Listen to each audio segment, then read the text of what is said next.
August 19వ తారీఖు అనగా సోమవారం 51వ రోజులో భాగంగా లాంగ్వేజ్ అండ్ లిటరసీ డెవలప్మెంట్లో అక్షర పరిచయ చిత్రాలను చూసి మాట్లాడించడం అంటే టా నుంచి అణా వరకు ఇవన్నీ కూడా తెలుగు తోట ఒకటి పాఠ్యపుస్తకం పేజీ నంబర్ 15లో ఉన్నాయి. ఇవి టా ఠా డా ఢా అణ ఈ ఈ పిక్చర్స్ని ఈ బొమ్మలను చూపిస్తూ ఈ అక్షరాలను పరిచయం చేయించాలి. తర్వాత కాగ్నిటివ్ డెవలప్మెంట్లో భాగంగా అంచనా వస్తువులను కొలుద్దాం. ఒకే రకమైన తాడు ముక్కలను టీచర్ పిల్లలకు ఇవ్వాలి. చిన్న చిన్న సమూహాలలో పిల్లలు ఈ యాక్టివిటీ చేస్తారు. పుస్తకం, పలక, బాటిల్ మొదలగు వాటిని తాడు ముక్కతో కొలవమనాలి. ఏది పెద్దదో ఏది చిన్నదో చర్చించాలి. నెక్స్ట్ కాగ్నిటివ్ డెవలప్మెంట్లో భాగంగా ఈ తాడు ముక్కలతో ఈ విధంగా పిల్లలు కొలుస్తారు. తర్వాత ఫిజికల్ డెవలప్మెంట్లో భాగంగా రెడీ టు స్కూల్ అనే యాక్టివిటీ. ఉపాధ్యాయుడు తల దువ్వుకోవడం, గుండీలు పెట్టుకోవడం, ఇన్షర్ట్ చేసుకోవడం, షూస్ వేసుకోవడం లాంటివి సూచనలు పిల్లలకు చెబుతూ చేయించాలి. ఈ విధంగా ఏ విధంగా తల దువ్వుకోవాలి, బటన్స్ పెట్టుకోవాలి, టక్ చేసుకోవాలి, షూ లేస్ కట్టుకోవాలి అనేది పిల్లలకు నేర్పించాలి. విద్యా ప్రవేశ కృత్యాలు ఆగస్టు 20వ తారీఖు అనగా మంగళవారం 52వ రోజులో భాగంగా లాంగ్వేజ్ అండ్ లిటరసీ డెవలప్మెంట్లో wheels and go round and round అనే రైమ్ అభినయం చేస్తూ పాడించాలి.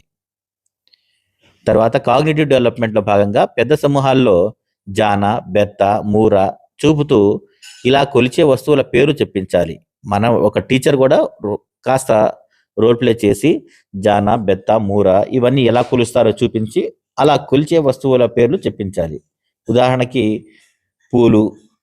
పూల దండలు ఏ విధంగా మూరతో కొలుస్తారు, జాన బెంచిని పొడవు ఎంత, వెడల్పు ఎంత, లేకపోతే మన పిల్లలు ఉపయోగించే ప్యాడ్ అది ఎంత ఉంది, ఎన్ని బెత్తలు ఉంది, ఇలాంటివన్నీ కూడా చేయించవచ్చు. ఈ విధంగా పిల్లలు చేస్తారు. తర్వాత ఇష్టమైన పండు లేదా బొమ్మ గీసి రంగులు వేయుట.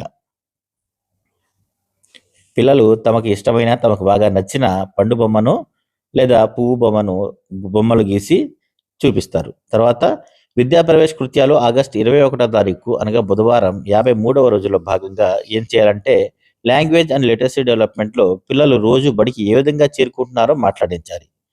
ఫర్ ఎగ్జాంపుల్, నడిచొస్తున్నారా, సైకిల్ పై వస్తున్నారా, లేదా ఎవరైనా పెద్దవారు బైక్ మీద తీసుకొచ్చి బడి దగ్గర వదులుతున్నారా, ఇవన్నీ కూడా పిల్లల చేత మాట్లాడించాలి. సైకిల్ తొక్కడం వచ్చిన పిల్లలను వారి అనుభవాలు చెప్పించాలి. వారికి తెలిసిన వాహనాల పేర్లు చెప్పించాలి. నెక్స్ట్ ఈ విధంగా సైకిల్ తొక్కుతున్నప్పుడు పిల్లలు ఎలా ఫీల్ అయ్యారు, ఎలా నేర్చుకున్నారు, ఇవన్నీ కూడా పిల్లల చేత చెప్పించవచ్చు.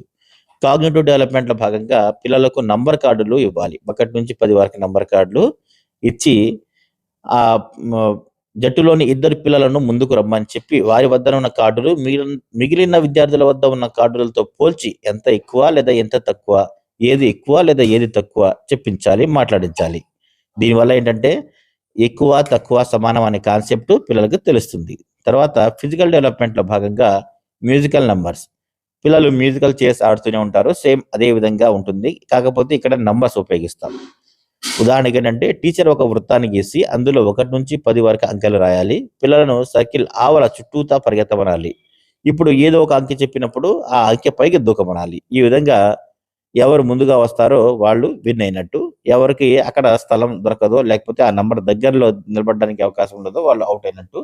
దీనిలో రూల్స్ కూడా మనం మన కన్వీనియన్స్ని బట్టి మార్చుకుంటూ ఇదే విధమైన యాక్టివిటీ చేయించవచ్చు, లేదా కాస్త మార్పులైనా చేసుకోవచ్చు.